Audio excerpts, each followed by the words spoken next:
Bonjour,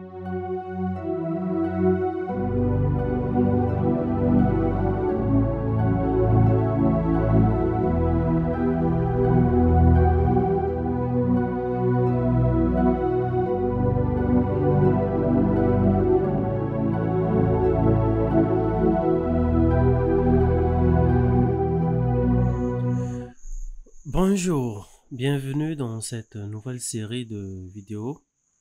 On poursuit notre tutoriel d'apprentissage. Et puis, voilà, bon, je remets mon instrumental. D'accord. Ici, comme on s'était dit, le masque de saisie, ce qui définit sa richesse et sa robustesse, c'est le niveau de contrôle qu'on y intègre. D'accord? Donc, du coup, alors on va compter sur le concepteur pour mieux comprendre les règles. D'accord? Alors, CESPO est orienté objet. Donc, les objets sont les items qui sont là. D'accord? D'abord, les items. Et ensuite, il y a d'autres objets qui sont dans CESPO qu'on va découvrir plus tard. Donc, je peux pas... la configuration de ce projet simple, qui n'est qu'une introduction, ne me permettra pas d'aborder tous les objets. Donc, on va d'abord juste traiter les cas des items ici. Et donc, on va utiliser deux outils ici. Comme je vous montrais qu'il y a deux types, il y a 4 fichiers qui étaient créés. Il y a les APC, donc le logique, les fichiers de logique et les MGF, fichiers de message, et les QSF qui sont les fichiers de questions. Les fichiers de questions sont plus utiles pour le volet CAPI. D'accord? Le MGF, on va l'utiliser pour la gestion des messages parce que à chaque fois que les choses se passent, il faudrait qu'on envoie des messages dédiés à l'utilisateur. Le APC ici, c'est là où on écrit le code. D'accord? Donc, on va pas écrire ici, mais on écrit dans le programme. D'accord? On va fermer ce masque. D'accord? On va retourner dans notre projet ici. Donc, on est dans le entry. Alors, c'est dans le entry qu'on travaille. Quelqu'un m'a dit, j'ai fermé, je sais pas comment ouvrir. C'est simple. D'accord? Donc, faut vous rassurer que c'est déjà enregistré. Faites CTRL S. Et puis, vous êtes là. Donc, prochainement, c'est pas passer par le formulaire ni le dictionnaire. Retenez que c'est ce truc en ordinateur que vous devez ouvrir. D'accord? On y va. D'accord. Donc, ça charge et puis ça nous embarque et le dictionnaire et le formulaire. Et là, on va travailler. Alors, comment faire pour intégrer des contrôles dans ce formulaire? Alors, donc, du coup, dans ce masque, donc, du coup, on va partir sur... Il faudrait écrire sur chaque objet. Donc, c'est la base. Après, on va voir qu'on peut toucher aussi un autre objet à partir d'un autre dans le code. Donc, bienvenue dans l'aspect code de CESPO. Et donc, CESPO fonctionne sur une base de procédure. Donc, si on clique sur une variable là, derrière, il y a un code. Donc, s'il y a un truc custom, donc un truc vraiment consistant à y mettre, on met derrière cette variable. Donc, du coup, pour accéder à ce code, on utilise ça. L'indentation ici, logique. Donc, ceux qui l'ont vu, on ne le voit pas sur le formulaire ni le dictionnaire, on le voit que dans le masque, donc le entry, d'accord? Ici, quand je clique là, on va me dire proc Q0. Donc, procédure de gestion de la variable Q0. Et je viens sur Q5, proc Q5, d'accord? Alors, le proc définit toute instruction qu'on va mettre après ce proc au niveau d'une variable, définit une série de gestion qu'on va faire là, d'accord? Mais il y a 3 séquences d'événements à prendre en compte. Donc, pour un proc, pour une variable, il y a 3 choses à prendre en compte. Il y a 3 niveaux. Il y a le pré-proc, comme vous voyez, il y a le pré qui vous dit déjà quelque chose. Il y a le on focus. OK?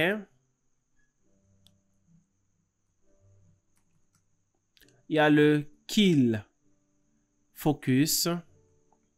Et puis, il y a le post proc. Ah, d'accord. Donc, ces éléments, on va les utiliser. Donc, il y a ces 4 éléments à prendre en compte. Ces mots-clés, il faudrait vraiment les avoir en tête quand vous programmez dans CSPro. Bon, je vais supprimer celui-ci. Ça va revenir plus tard. Donc, du coup, fondamentalement, commençons par ça, les 3. Donc, le pré, c'est ce qui se passe avant qu'on ne puisse arriver sur le champ. D'accord? Le on, focus, c'est ce qui se passe quand on est dans ce champ. Donc, la valeur courante, OK? À chaque valeur courante de ce champ, qu'est-ce qui se passe quand on est sur ce champ? Il y a le focus. Le post-proc, ça veut dire quand on est en train de quitter, donc pour partir à une variable précédente, ça veut dire ici, quand tu quittes Q0 pour aller en Q1A, c'est là où le post-proc se met en exécution. D'accord? Alors, ici, on va mettre une procédure. Les commentaires dans CSPro sont avec slash, comme ça, double slash, d'accord? Donc, quand on met un double slash, c'est les commentaires sur une ligne. Les commentaires sur plusieurs lignes, ceux qui connaissent déjà la programmation, le commentaire sur plusieurs lignes, c'est entre ma chaîne. Donc, si j'ai beaucoup à lire, à écrire, je fais comme ça. Entre accolade, c'est commentaire à plusieurs lignes. Mais ce commentaire sur une ligne, c'est ça. Donc, je vais mettre ici la charge pour ce niveau. Je vais dire le numéro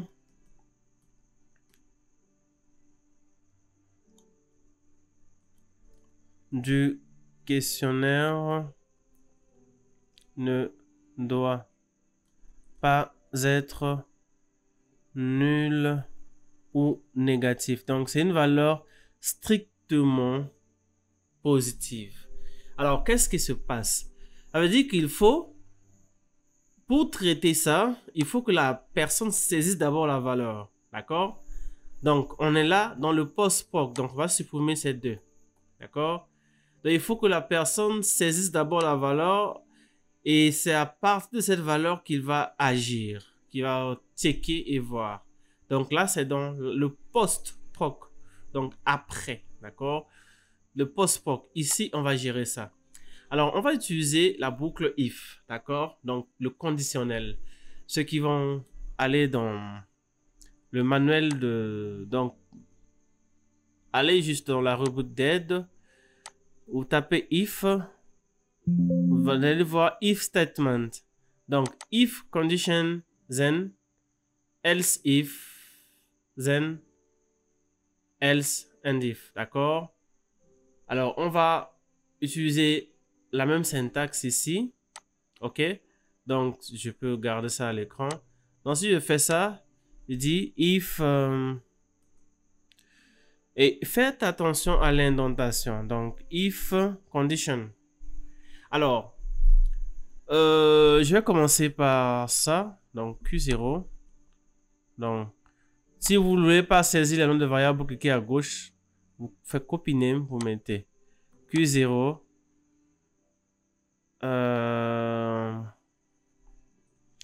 Inférieur ou égal à 0.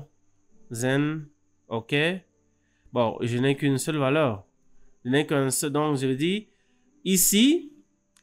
Il dit si la valeur est inférieure ou égale à 0, alors il va m'envoyer un message.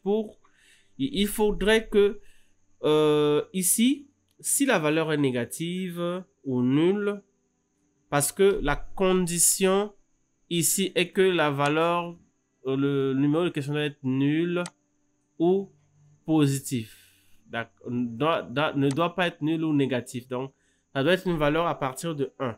Donc, si j'ai une valeur nulle ou négative, on doit avoir ça. Donc, ici, du coup, je dois avoir un R message. C'est on doit sortir un message. Ah, R message. Ça, c'était le if. On va dire R message. Donc, ayez l'habitude d'utiliser ça.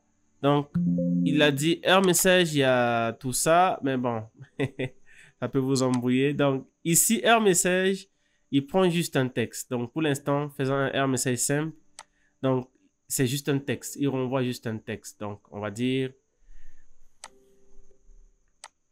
veuillez saisir une valeur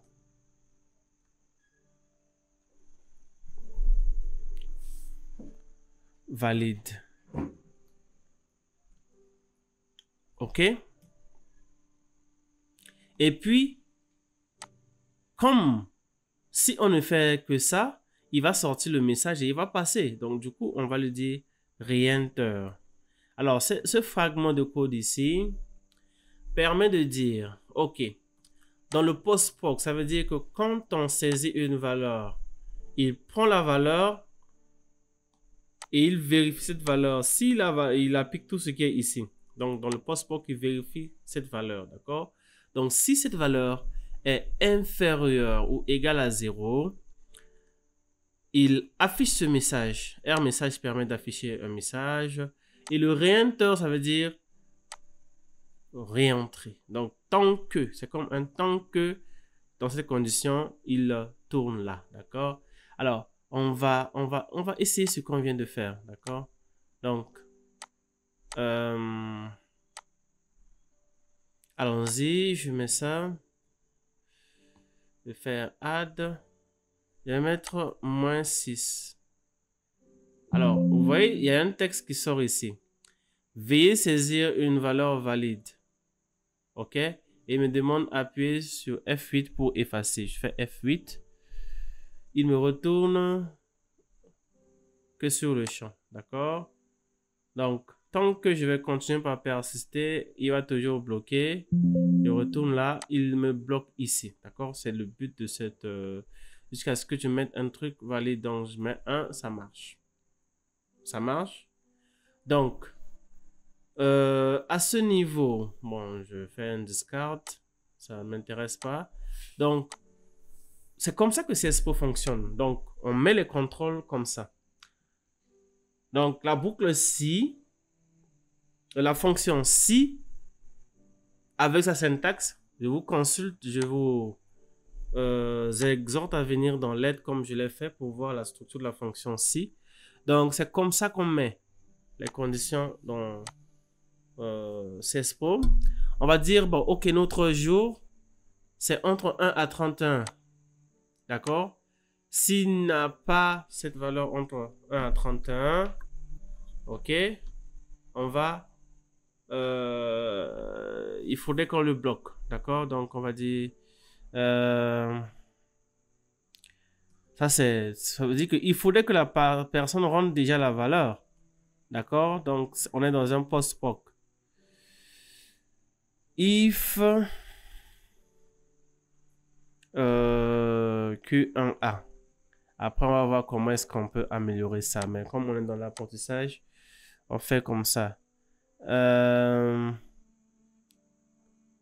va dire supérieur à 31 ou or. OK? Q1A inférieur ou égal à 0. Donc, les valeurs négatives et les valeurs supérieures à 31. Bon, on va dire pas ça, hein. On va dire if not in 1 à 31. C'est plus simple comme ça. Ok, donc, si on fait ça, donc ça veut dire, c'est comme de l'anglais simplement. Donc, le not ici, c'est la négation. Là, c'est un vecteur. On lui dit, si la valeur n'est pas entre 1 et 31, qu'est-ce qu'il fait?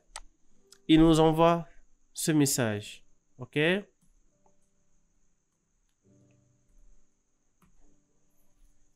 Il nous envoie ce message.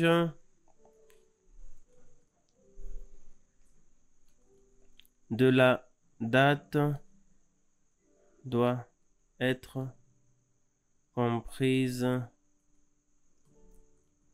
entre 1 et 31. La valeur du jour de la date doit être comprise entre... Ok. Donc, il y a ça. Et puis, réenter. On va y aller. Hein, donc, on va y aller. On va le voir.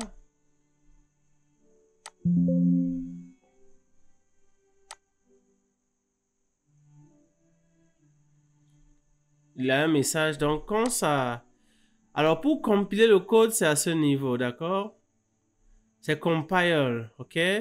Si vous faites et que ça ne marche pas, c'est qu'il va dire expected zen, d'accord?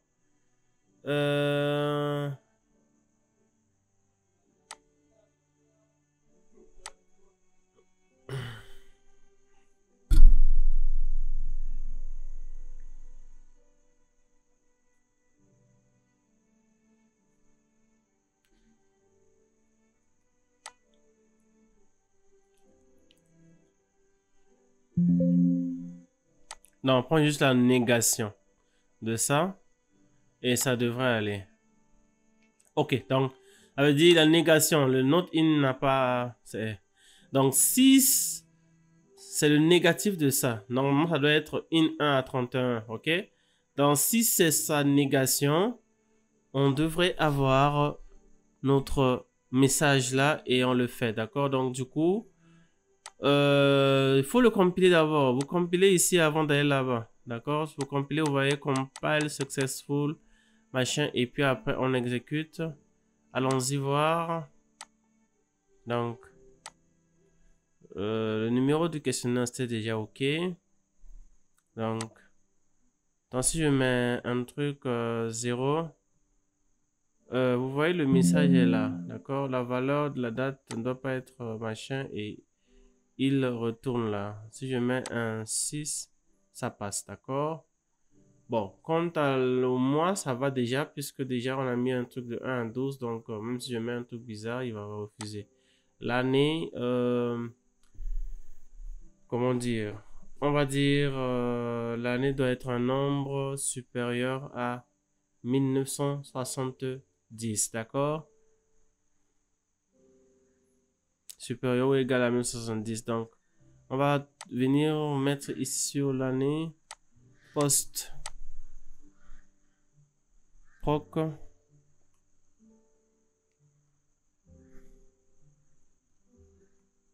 if Q1C, d'accord?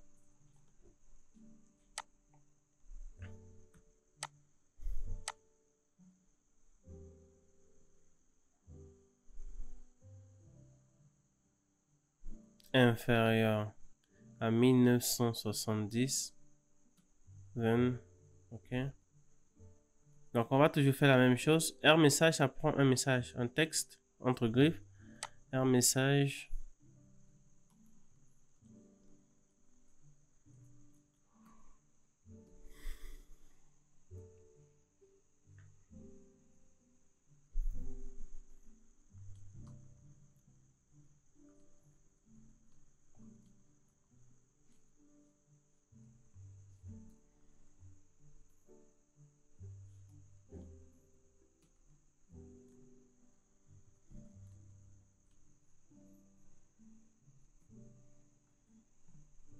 Et puis, orienteur. Ok? Donc, voilà. Si on fait ça, on compile, ça va, ça marche, successful. Après, on va l'essayer, d'accord? Bon, je voulais juste vous montrer comment est-ce qu'on peut le faire parce que euh, là, c'est pour les champs numériques, d'accord? Maintenant, pour le champ de texte, on veut que cette valeur ne soit pas vide, d'accord? On va pas dire égal à 0, donc on va tout le monde dire OK, postproc.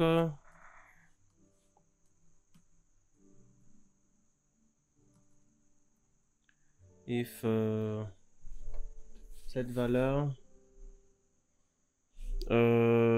égale. Bon, je vais vous expliquer le dollar plus tard. L'opérateur dollar va venir plus tard. Est égal à griffe, donc vide, ça veut dire zen. Griffe, ça veut dire vide, hein? Donc ça veut dire que s'il n'y a rien, R message.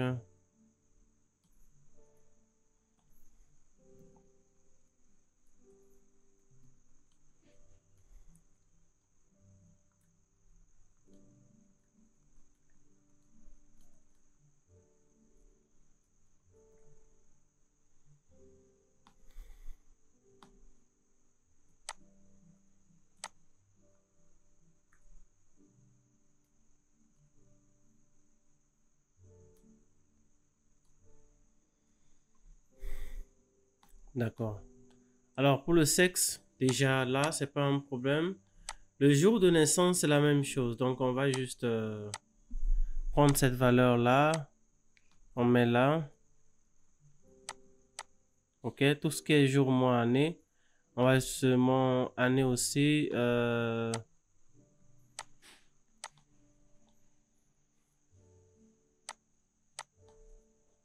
Année de naissance.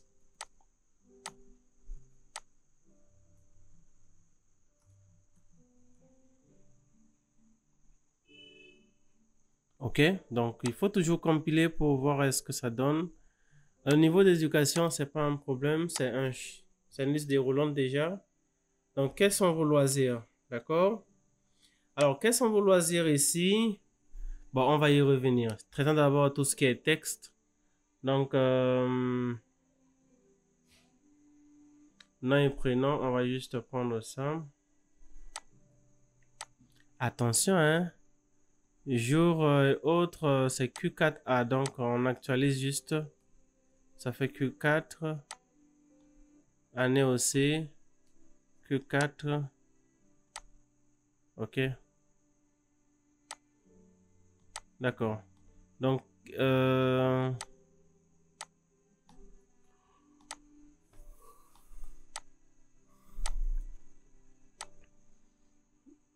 nom et prénom. On va prendre ça avec le post-poc aussi.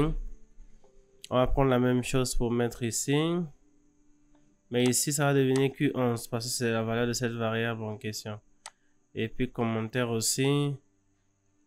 Bon, commentaire, on peut laisser parce que ça peut ne pas être là. Donc, il reste le niveau d'éducation. Bon, quels sont vos loisirs? Le numéro de téléphone aussi. On ne doit pas mettre un truc comme 0. Bon, pour l'instant, on ne met pas une contrainte sur ça. Ok, donc quels sont vos loisirs? Donc la dernière des choses à faire ici, c'est le checkbox. Donc ici, c'est un checkbox. La personne va choisir une modalité. On sait que dans le questionnaire, on a ces variables. Donc quels sont vos loisirs? On doit renseigner ces variables dichotomiques ici, qui avaient les valeurs 1, 8. Ah, si c'est coché 1, c'est oui, 2, c'est non. D'accord? Alors, comment faire pour traiter une variable dichotomique à ce niveau ici? D'accord? Donc, on va juste, on va utiliser une fonction qui est appropriée à ça pour l'instant pour ce nombre de modalités. Donc, on va faire if pose. Donc, alors, c'est une fonction qui prend une chaîne de caractères et il cherche sa position sur la valeur de cette variable, d'accord? C'est une variable qu'on va lui indiquer. Donc, comme nos modalités c'était A, B, C, on va chercher A. OK? A, B, C, D jusqu'à F. C'est ça, non? A, B, C. C'est ça. A, B, C, D jusqu'à F sur Q7, d'accord? Alors, puisque on peut cocher un élément à n'importe quelle position, on va dire si cette position est supérieure à 0, alors, qu'est-ce que ça va faire? L'impact ici, c'est que, on va dire si au niveau de ce champ, donc, on contrôle d'abord la partie textuelle avant d'arriver à ça, autant pour moi. Donc, if,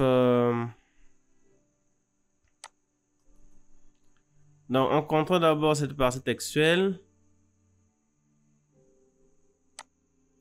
Si c'est égal à 0. Donc, on interdit à la personne de ne pas cocher. Donc, si c'est veuillez choisir.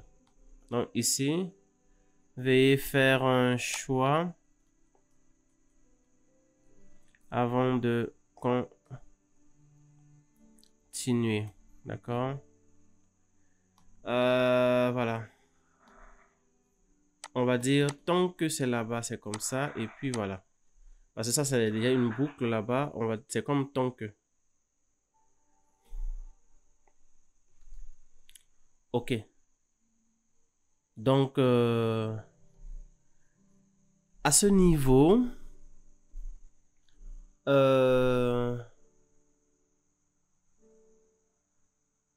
je pense que là, on va avancer. Donc, on va dire si position de A dans les valeurs TK. Donc, si A apparaît dans les valeurs de cette variable, c'est ce que ça veut dire.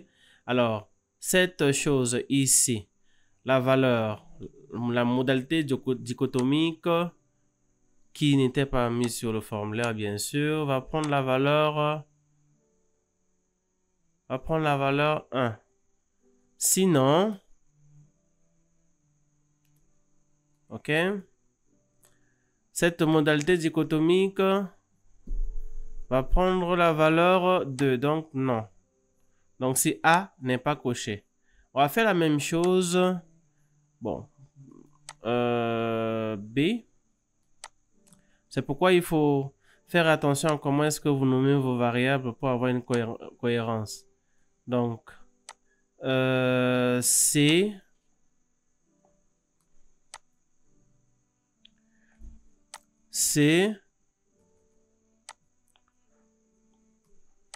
D.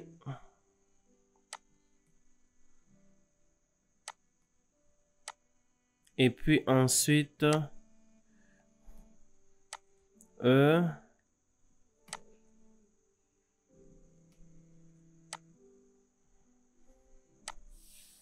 Et puis F.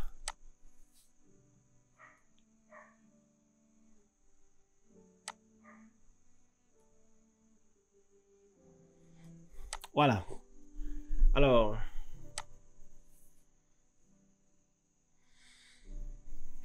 Alors, c'est avec F. Alors, qu'est-ce qui se passe avec F? On va le discuter tout à l'heure.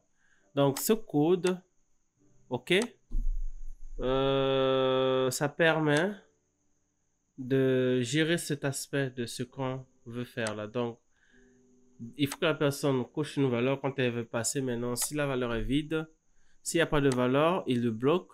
S'il y a une valeur, il fait ce ticking pour nous renseigner ces variables. Ne vous en faites pas, vous n'avez pas besoin de les mettre sur le formulaire, ils seront renseignés, d'accord? OK? Et ensuite, l'une des choses était que, avez-vous un numéro de téléphone, d'accord? Et puis, numéro de téléphone. Donc, ici, on va faire un cas de pré-POC. Donc, ça veut dire avant d'arriver. L'idée ici, c'est que on va faire un saut. On va pas remplir ça si la personne dit non. Non, ici, c'est 2, d'accord? Donc, pré-POC. Donc, avant d'arriver sur ce champ, OK, si...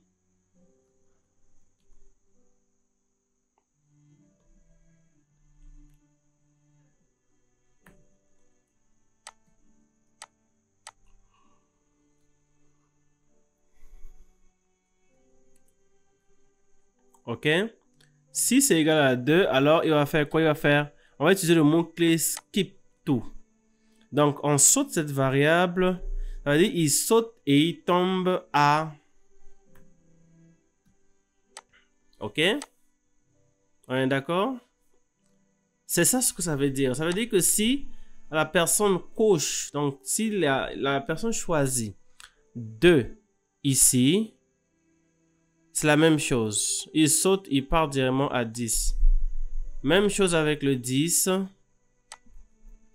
Si la personne, ok, donc si la personne en prépoc, ça veut dire, les sauts se gèrent avec un prépoc, d'accord?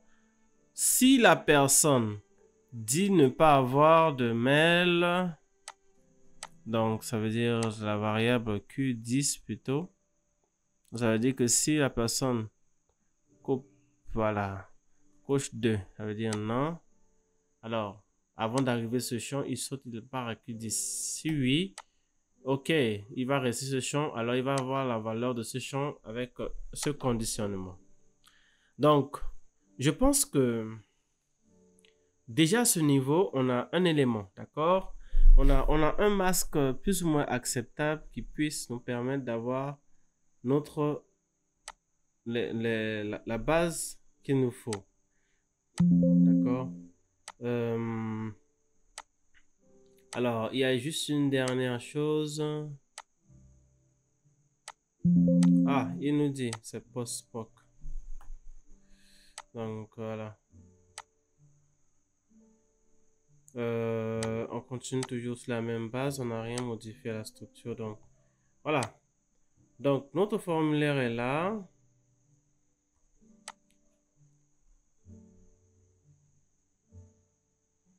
Dans 8. Vous voyez, quand je fais ça, ça refuse. Ça me retourne encore ici. Donc, 2025. Oh, il fallait que je... Bon, ok. Donc, nom et prénom. Si je ne mets rien, il va refuser. Masculin, féminin. Bon, là, ça va.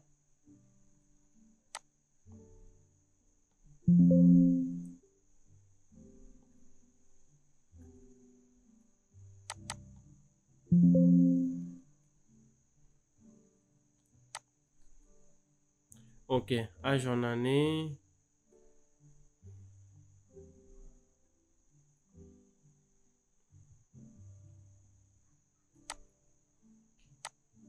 Vous voyez, avez-vous un numéro de téléphone? Si je choisis non, il saute et tombe à... Avez-vous une adresse mail? D'accord? Si je prends oui, on me demande l'adresse mail, mais si je prends non, on saute. Ok? Ah, ça devait tomber à l'autre. Faites attention, on avait fait une erreur ici dans le skip. Le skip doit tomber seulement sur la variable qui est derrière, qui est devant plutôt, donc, et non celui qui est déjà passé. D'accord? Si vous choisissez un skip qui va tomber sur une variable passée, ça vous posera toujours des problèmes. Donc, je pense que voilà, à ce niveau déjà c'est bien. On a intégré le logique. Et voilà, donc c'est la première introduction au logique pour ce format de formation. J'espère que la vidéo vous a plu. Et si vous avez des questions, nous sommes toujours ouverts et on va avancer prochainement vers des configurations de comment est-ce qu'on peut paramétrer les différents éléments de notre masque pour être optimal. Merci beaucoup.